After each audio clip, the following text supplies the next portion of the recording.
Hey everyone, my name's Ben Bolger and welcome to the Expat Blueprint, the platform educating expats to financial freedom. It's good to have you back. We've recently come to the end of our foundation series where we went through a very broad overview of what you need to be considering when chasing down financial independence.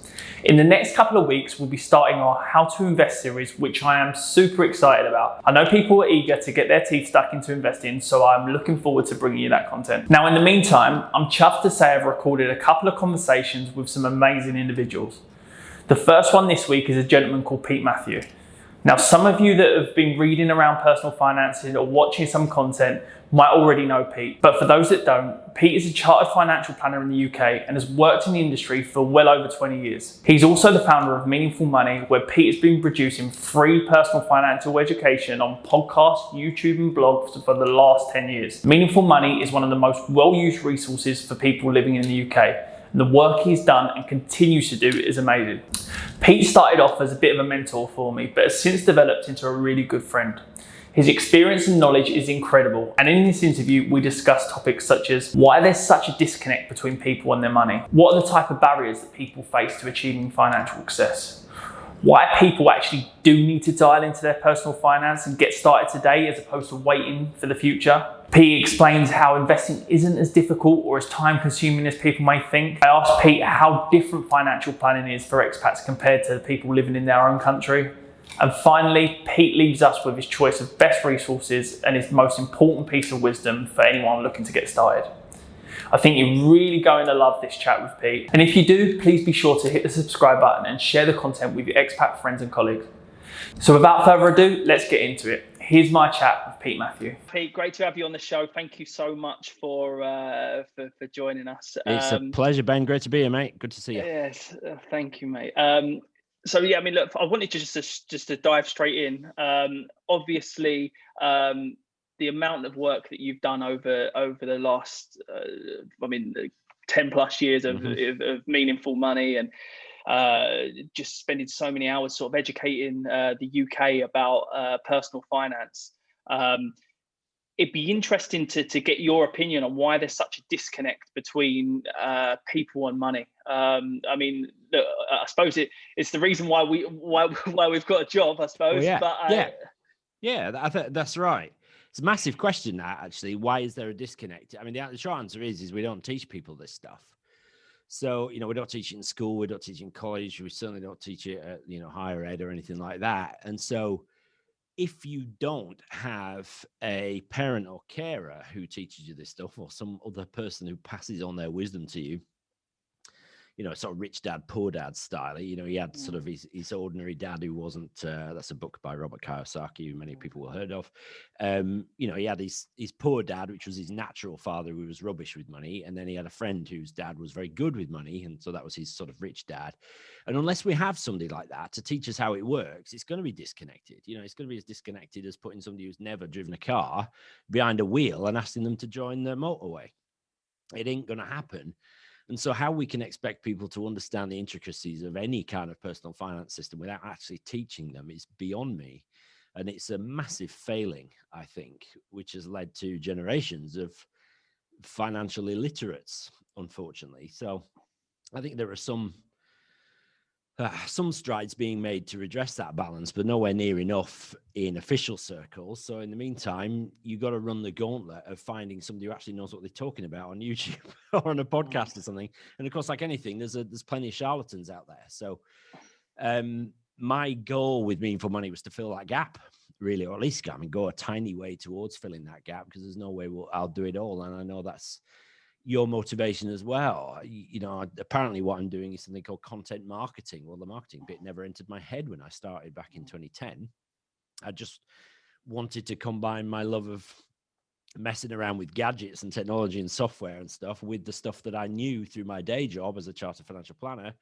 And it just was the perfect fit for me. And that's why I'm still doing it now, because I still really like it. So why is there a disconnect? Because unless we fix it with decent education, then there's going to be. We're no more born able to manage our finances than we are born knowing how to drive a car or do brain surgery. You got to learn this stuff.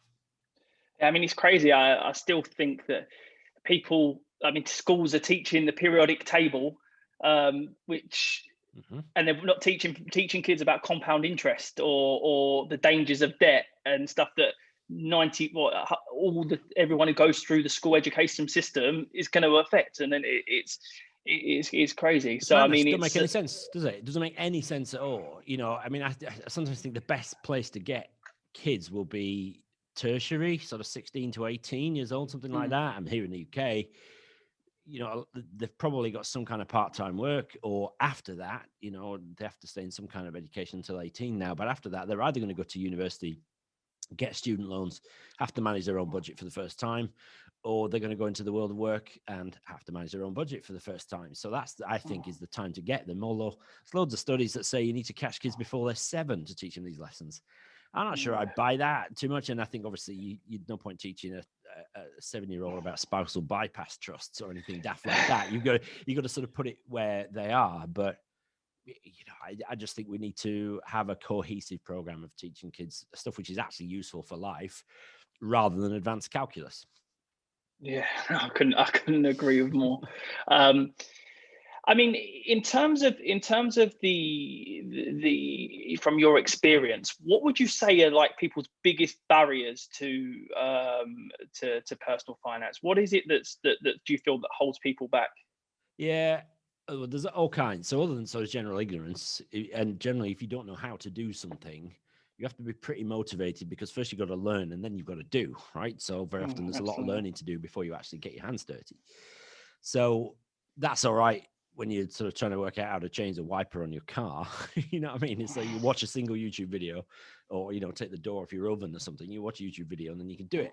But if it's something as complex and intricate as your personal finances, then there's quite a lot of learning to do first. So obviously the sort of ignorance that we've talked about is the first one.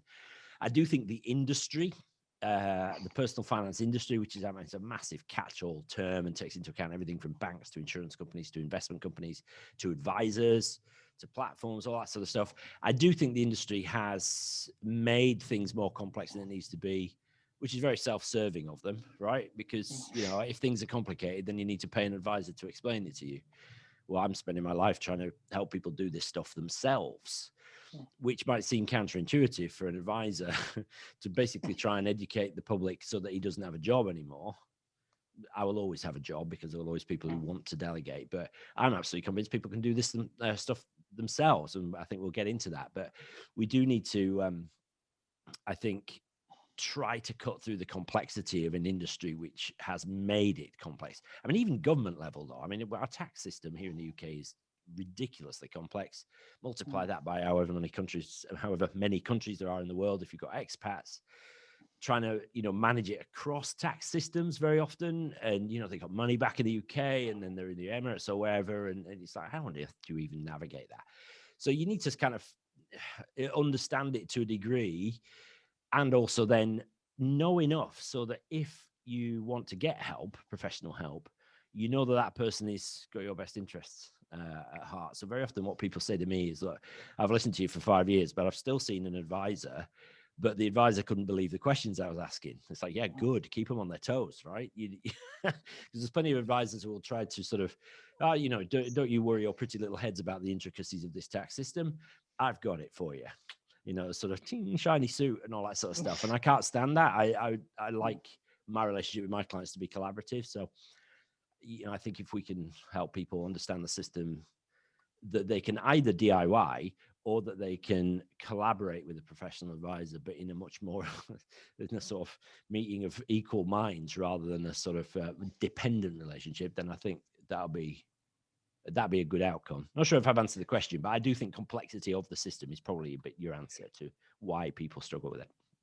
Yeah, I'd probably, like I said, add to that in terms of maybe the way that the industry has acted in the best interest of themselves, as opposed to the people that are serving, has just made people feel wary, and it's cool, and probably caused a paralysis in terms of people know they need to do something, don't feel comfortable maybe approaching professionals, so then that causes them to do nothing, and again, that doesn't help them. It doesn't push them further towards their financial goals. So yeah, I mean, we need, like I said, it needs to start sort of grassroots level if we can to address the problem. But then for everyone else, it's really it's education and get as much education out there as possible so people don't feel as intimidated by it. Yeah, so absolutely. but you've just touched on the fact that you have a big belief that a lot of people can do a lot of this stuff themselves. I mean, is that for everyone? I mean, is that just is that just a quite broad statement, or I mean, Yeah. do you think that people, I mean, up to what stage that people can manage their personal finances? Yeah, that's the right sort of distinction. I believe everybody can do all of it themselves. Can, whether they should or not is another thing, and it does depend on their individual circumstances. So, for the vast majority of people, speaking here from a UK perspective, the vast majority of people essentially, other than their day-to-day bank account, all right, they only need really two other accounts, which is a pension and a stocks and shares ISA. So that's fairly simple. You can manage that yourself. And as long as you understand what's going on under the bonnet in those, then particularly in the wealth building stage before retirement, whatever retirement means to you, but once you get to before the retirement stage, it's dead easy. It's just like save as much as possible, invest intelligently, keep an eye on it, don't do anything stupid like selling out when the market goes down. And it's some basic things. Anybody can do that. I always say that really a good financial planner can earn their fees, a dozen times over at retirement, because that's it's easily the biggest transition other than dying, right? It's the biggest transition that any of us ever face, going from working and accumulating assets to not working and spending down our assets, what gets like me called decumulation, right? Terrible word.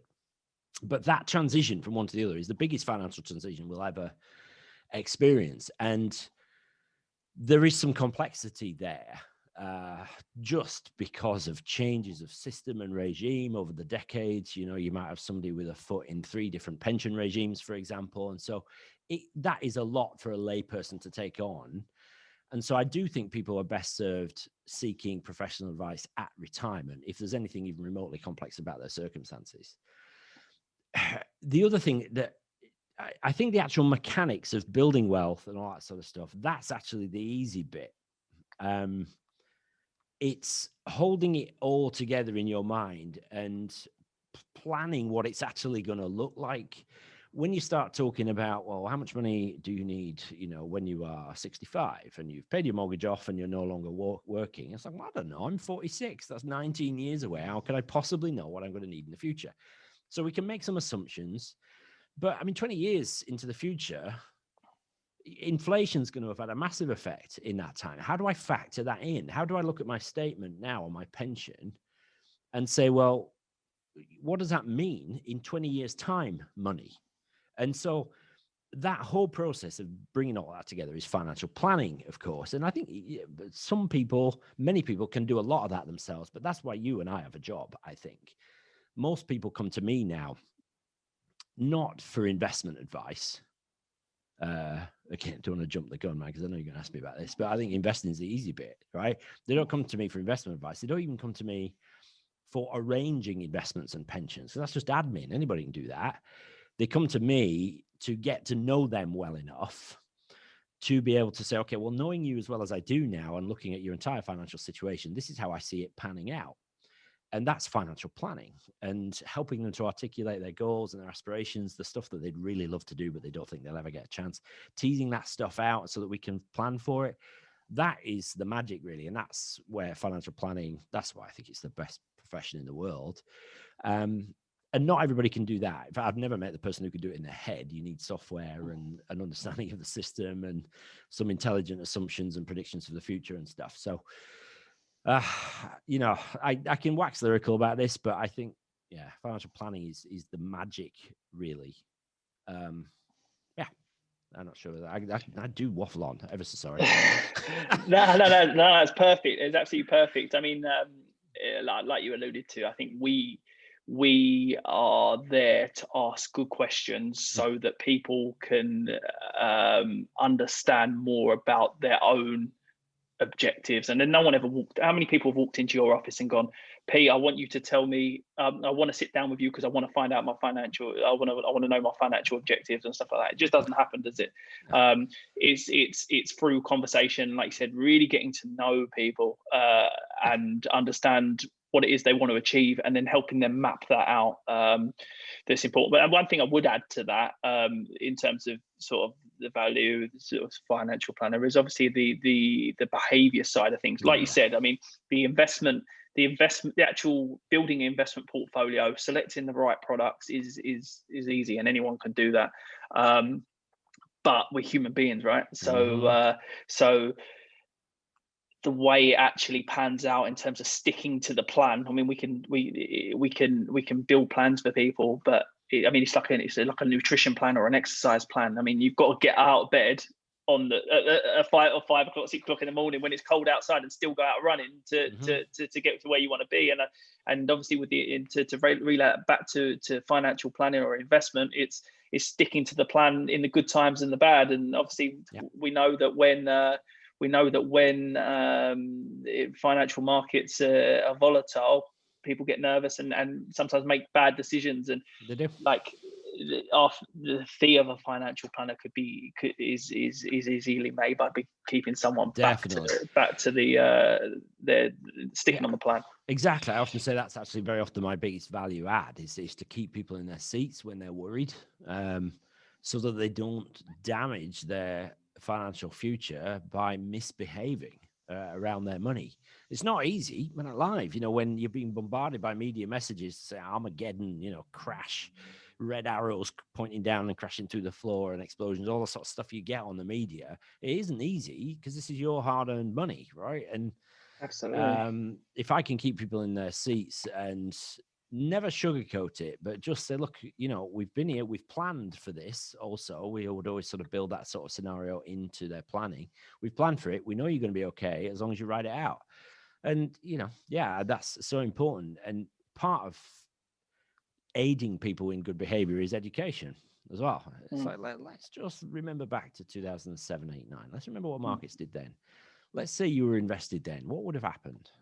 And actually say, okay, you would have been down 20%. How would you have felt?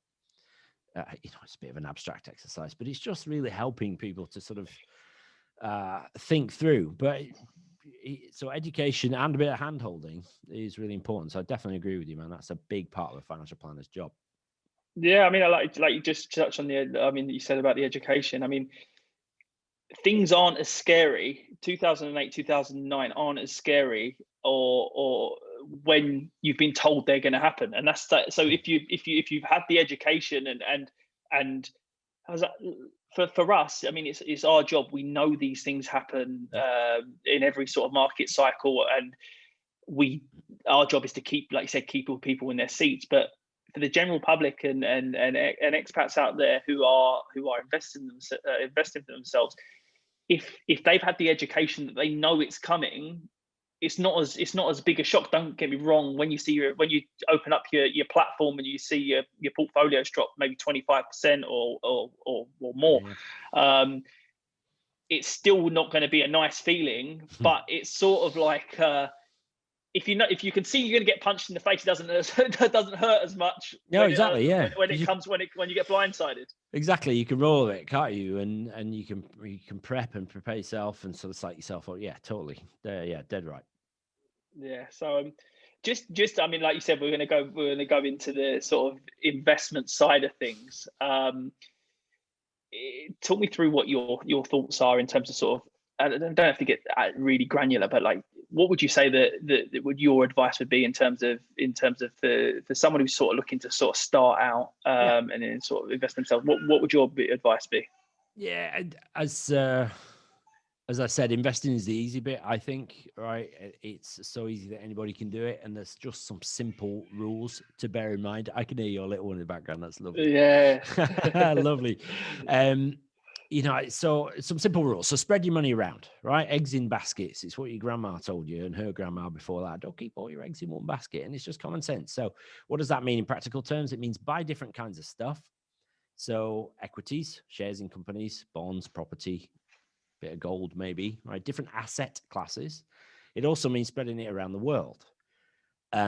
So the less spread you are, the more investing resembles gambling. So if you have all your money in a single company shares, but I see this all the time, particularly when people have got all their money in the shares of the company that they work for, right? And so they've worked for, I don't know, BP or something for 20 years, and they've got a stack load of BP shares. And you think, well, that's concentrated risk, right? Because you work for the company and all your money is in their shares. If anything happens to that company, you know, you are in big trouble, to put it politely. But the more spread you are, the less risk there is. So spread it around. And it's so easy to do that now. There are funds and portfolios that you can buy off the shelf that will do that for you. It's really important with investing to concentrate on the stuff you can control and not to sweat the stuff that you can't. So you can control what we would call the asset allocation, the spread of your investments, right? The longer term you've got, the more risk you can take, as a very general rule, right? So spread your investments, you can control that. You can control costs and tax to a point. So almost every jurisdiction has some kind of account which has some kind of tax advantage to it. Here in the UK, it'll be a pension or an ISA, you know, so use them, right? Because that money is there to be had. You don't shy away from using the tax advantages. That's what it's for. So control your asset allocation, control your costs, including tax, and then control yourself, which is the behavior piece that we just talked about. Other than that, you can't control what markets do. You know, you don't know what the economies or the central banks are going to do. You can't control what a, you know, nasty little bug called COVID-19 can do. Any of that you can't control. So there's no point fretting about it, right? And neither can you control the timing to a large extent. You know, when you put money in, whether you put it in now or wait a month to see if things get better. Well, I mean, that's a sort of red or black situation. You've no idea what is going to be happening. So concentrate on the stuff you can control, which is your asset allocation, your costs, including tax, and then your own behavior. And that's where to put the effort in. The rest, you could buy it off the shelf. And there's so many providers of really good diversified funds, portfolios. It's not difficult to find. And there's free tools even that you can find these funds very often. And it's, you know, I know every jurisdiction is different. I know there are probably the sort of different setups where you are, Ben, from here in the UK. But as markets continue to develop around the world, there'll be more and more of this stuff available. So the investing largely is easy. So spread your money around, keep it cheap, don't pay unnecessary costs and tax, and, you know, behave yourself. And really, that's investing in a nutshell. Absolutely. But I think one thing we probably should establish or maybe differentiate is at the moment, with markets that have been the way that they're going, every man and his dog seems to have a platform, and they're now sort of speculating and buying buying all different types of shares because they're listening to the news, and and people are saying things are overvalued and undervalued, and just from my experience, what are your thoughts on people trying to buy sort of individual stocks and shares at the moment? And I wouldn't consider that investing. I would consider it trading. And essentially, that's a really key distinction. So investing is very long term, right? Really, investing is no less than 5 years, 4 maybe.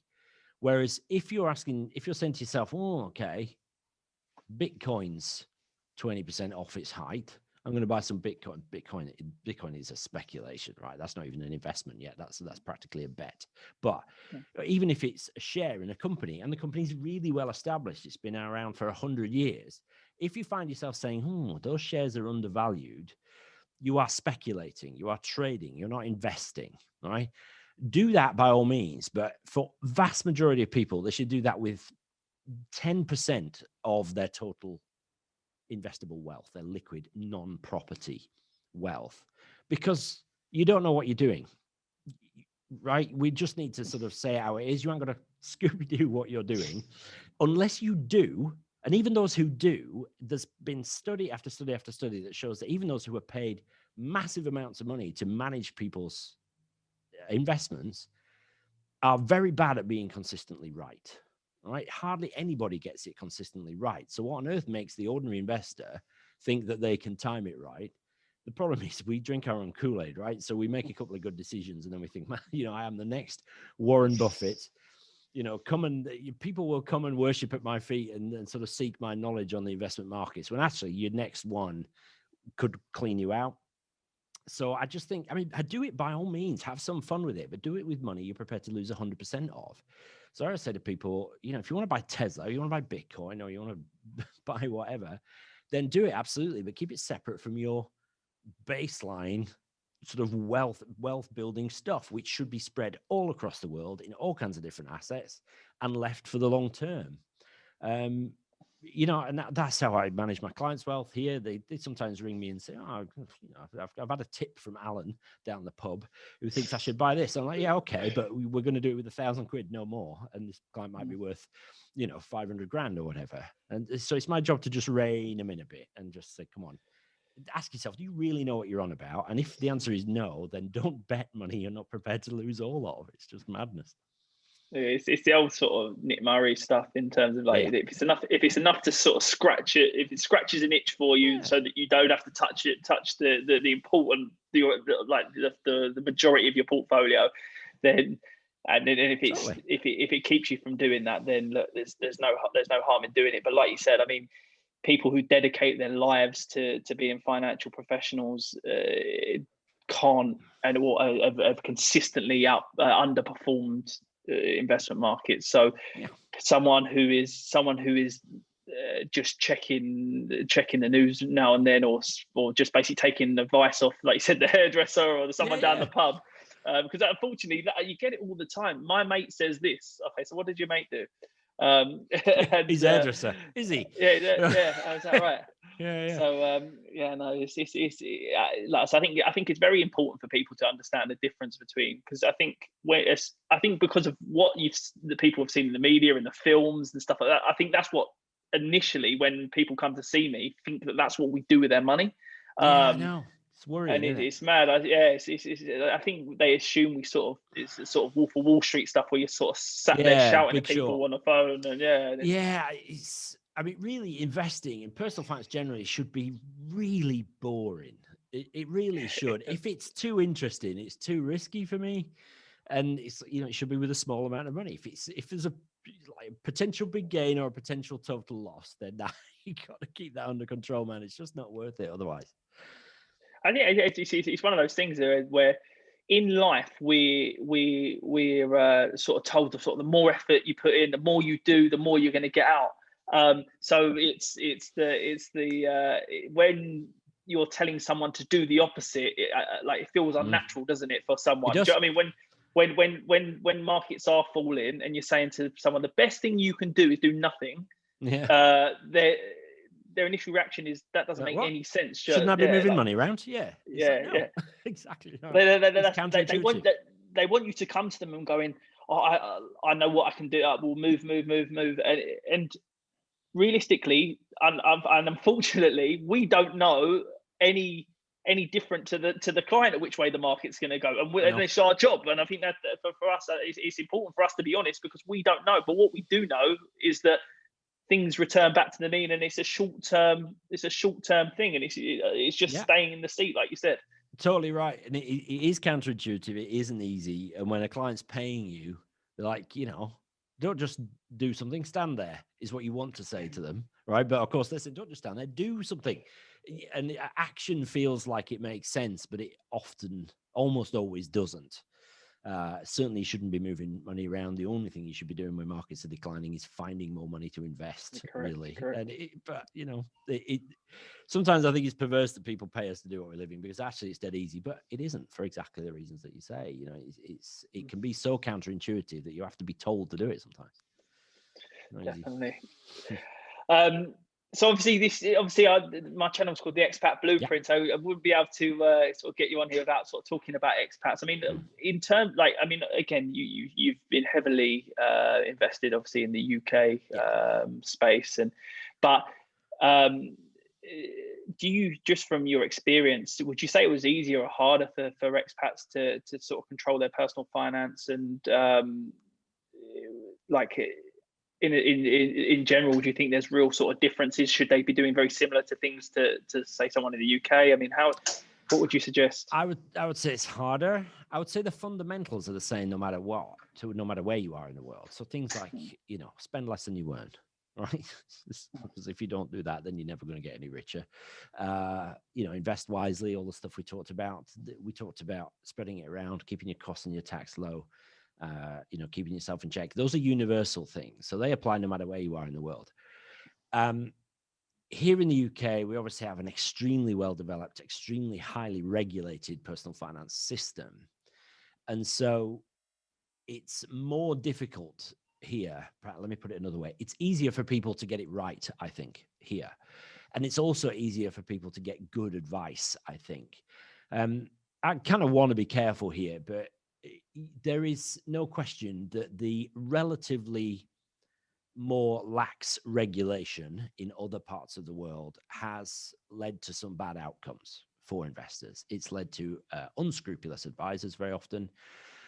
Here in the UK, for example, commission is abolished. So it's illegal for advisors to earn commission. So everything is fees, everything is agreed with the client. It can still be paid via their investment, but it's clean, right? So if it's $100,000 investment and you agree 2% fee with the client, then 98 gets invested. $2,000 comes off the top, and it's very clean. There's no commission.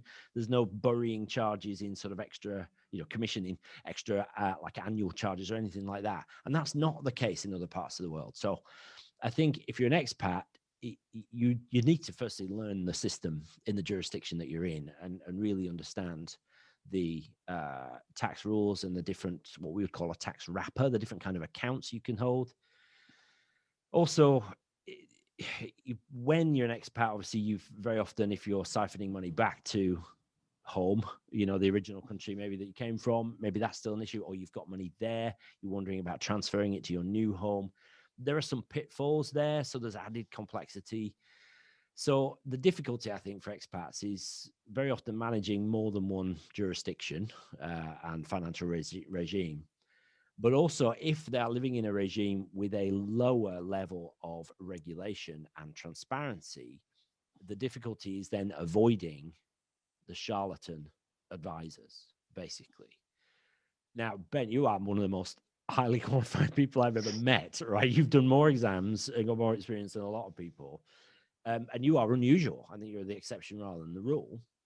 Also, financial planning still isn't properly incentivized, I think, in the expat world. So where advisors are paid for arranging policies, investments, pensions and stuff, that's fine, right? But just understand then what you're getting, right? So there's a lot to it. I think it's definitely more complex for expats, but I think we need to treat people like adults and say, look, you can learn this stuff, and there's arguably nothing more important for your own financial future, your security, for that of your family, than to really understand money to the extent that you need to.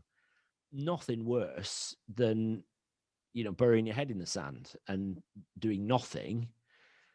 So I would just encourage anybody listening to this to educate themselves to the point. That's why you're doing great work, mate, on the Expat Blueprint. Educate yourself. There's brilliant tools on that. Read some good books, because it's the best investment in yourself that you'll ever make, because then you can keep your advisor on their toes, right?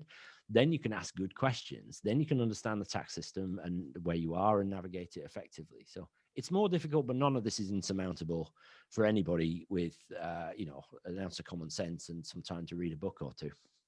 Yeah, absolutely. I couldn't agree. I think, you probably agree. The obviously the reason why you do what you do, and I've started to do what I do, is obviously because we believe in that, right? Mm-hmm. It's not just, we believe that people can do a lot of this themselves, and but how much more productive is it that when people have taken the time to say, listen to your stuff, or sort of read around the subject, and then coming to you for and they're saying I understand this, but then I need some help. Like when people have bought into it, the conversations are so much better because they understand what they're trying to achieve and why they're trying to do it. And then you're just basically putting in some parameters or doing what you can to around the edges to help them get there. But it's so much more difficult to work with someone who has zero interest in in it, and then sort of trying to just lump it over to you and say, oh, here you go, let's can you just wave a magic wand and make it happen for me? Well, yeah, it's like, very often I think if people took the same attitude towards like oxygen or food than they do towards their money, they'd starve to death or suffocate, right? So it's like, it's no matter what your sort of philosophical view on things, we all need money. It does make the world go round, right? If we're gonna like eat stuff and heat our homes and all that sort of stuff, we need money. And in the present, we're probably working and earning it, but the time will come where you don't want to do that anymore. And so we need to sort of store up for the future so that when we get to whenever that point is, we can one day say, I don't think I want to go to work anymore ever again. And I think if we can only take responsibility for ourselves, and as we said right at the start of this conversation, Ben, we most of us don't get taught this stuff by either our parents or by the education system. And so we have to take responsibility. We have to grow up a little bit and say, right, I need to take control of this. And money is it's a great servant, but a lousy master. And so you need to take control over it. Because if you are controlled by your money, or very often the lack of it, then life will just never get any better. And so by taking control over it, by attaining sort of mastery over our day-to-day finances and our long-term investing, that literally is the best use of time and energy I can think of. So why don't we do it? I talked about that earlier on, the ignorance and not knowing where to start and the complex industry and all that sort of stuff. But anybody listening to this or watching it can do this stuff. They just have to have the will to do it. And I just can't think of anything more important to do with your time or your energy than to secure your own future and be independent financially one day. It's attainable for literally anybody, no matter when you're starting. Obviously, if you start later, it's harder work, but pretty much it's possible for anybody to attain financial independence, and that's got to be a worthy goal, isn't it? Yeah, absolutely. I can't agree with you more. Look, we'll start wrapping up. I mean, you've mentioned so last couple of questions. So that you've mentioned go check out or read some good books. I would say make sure you go and read Pete's book for a start. But I should have one to hand, but it's behind the camera. We'll discuss that at the end where people can find out more about you. But like in terms of other books, have you got any good book recommendations people can start with? Yeah, a couple of places to start. I think the best personal finance book ever written is called The Simple Path to Wealth by J.L. Collins. Oh, cool. I interviewed Jim a year or so ago now, maybe 18 months ago. What a legend he is. And that book, essentially, he wrote it for his daughter because he couldn't get his daughter interested in finances and investing and stuff like that. So he wrote the book for his daughter, who I think now is herself financially independent. And it's the simplest, as the title suggests, it's the simplest approach to it. It doesn't leave any stone unturned, but it's a really easy read. I just think it's the book I wish I'd written in many ways. If I could have written that, then I probably would have retired on the royalties, if I'm honest. But it's a phenomenal book. The Simple Path to Wealth by J.L. Collins. My own book is largely UK centric, so that might not apply to folks listening here. The other one, I think, a good principle, a couple actually. So I'm giving you some options. One is called The Automatic Millionaire by David Bach. You can read it in like 90 minutes, right? But really good lesson on paying yourself first, right? Before you pay anybody else, you pay yourself first. And he goes into all what that means. And then I think a good book on investing generally is called Investing Demystified by Lars Kroyer. That's probably a good one-stop shop for investing as well. That's a bit more UK centric, but only a bit more. You can definitely, there's tons I could keep going, but those three, I think if I was to, those three plus my own, those are the ones that I tend to keep on my bookshelf here and give to people when they come by. Fantastic. I haven't listened to, I haven't read the third book, but the first two phenomenal reads. No, really, really good, and definitely recommend people get stuck into those. And then look, last question, Pete. What sort of passing wisdom? I know you've just given us so much in such a small space of time. But the one thing that you or a couple of things, but if we can hone in one thing that you would recommend to anyone, whether it's sort of getting started or someone who's sort of on their journey, what is that one bit of wisdom that you'd give someone? Okay, the one bit of wisdom is 3 steps. Right, it's 3 simple steps. No matter what stage you're at, these 3 things apply, and it's dead easy. So I've alluded to a couple of them already. But number 1 is spend less than you earn, right? Because if you don't, you'll always be poor. You'll always Which be is more difficult than it sounds, right? It is. You say that to people. You say that to people, but it's so much more difficult than it sounds. Yeah, but that's a behavioral issue, right? Absolutely. It is difficult. I get it. Do you know what I mean? And I get it, and I know we're speaking in general terms here, but unless you can control your spending, you are knackered. There's no way it's going to get better for you. All right. That's the first thing we have to grow up about. Right. And I get it, man. I wrote the book on that being difficult. I totally understand. Right. And so there are mechanisms to kind of put it on autopilot. So The Automatic Millionaire is a good book for that. But I use mechanisms so that I save first. Paying yourself first is what that's all about. And then you budget what's left. It's dead easy, really, but it is a mindset thing. The mechanics is easy. So spend less than you earn is number 1. Insure against disaster. We haven't really talked about that, but we build wealth on all kinds of assumptions, like I will have a job until I'm 65.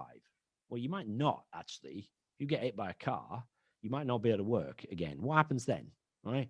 What happens if your spouse dies early and he or she is the main breadwinner? What happens then? So I do think we need to put in place a foundation of some kind of insurance. So that's insuring against disaster, right?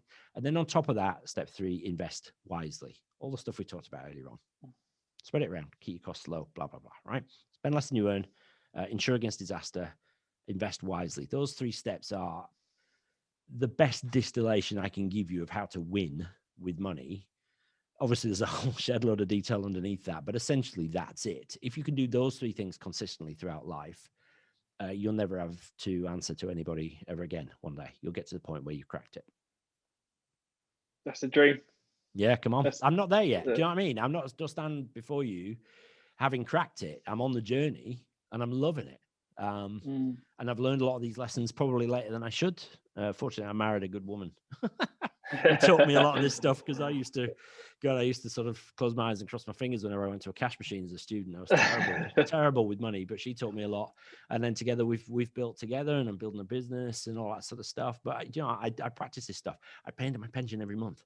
I pay into my ISAs every month. I save for Christmas every year, and I've done for a long time now. So I'm on the journey, and it's not easy. There's days when I fail. There's months when I spend more than I should do. All that sort of stuff. Do you know what I mean? But the mechanics are not difficult. We just have to want to do it. Pete, I can't thank you enough. No worries, man. Can let people know. Pete's bank of knowledge is so useful to anyone. I mean, like we're not just obviously expats from all over the world might be sort of listening to this, but the fundamentals that you've spent the last decade going through are going to be valuable to anyone. So to just give us sort of brief where people can find more about you and like I said, we mentioned the book and thank you, very kind. So basically everything that I do is at meaningfulmoney.tv. All right, I sometimes wish I'd bought the .com. meaningfulmoney.tv, but I mean, it started out as a YouTube channel and it's still a YouTube channel. It became a podcast in 2012. So I mean, there's 500 videos. There's 450 odd podcast episodes. There's shed loads of articles. It's a massive resource of information and a really good search system so you can find your way through it. But pretty much everything is there. I have an academy, which is a sort of like a paid site where you can take very clear courses, but everything is linked at meaningfulmoney.tv. So, get there, you can get in touch, send me an email. I'll do my very best to respond as soon as I can. But thanks, man. It's been a blast chatting to you. We've been chatting for quite a while now. good year or so, and we know we're kindred spirits on this. So thanks for the opportunity to chat, and you keep doing what you're doing as well. I appreciate it. Appreciate it, Pete.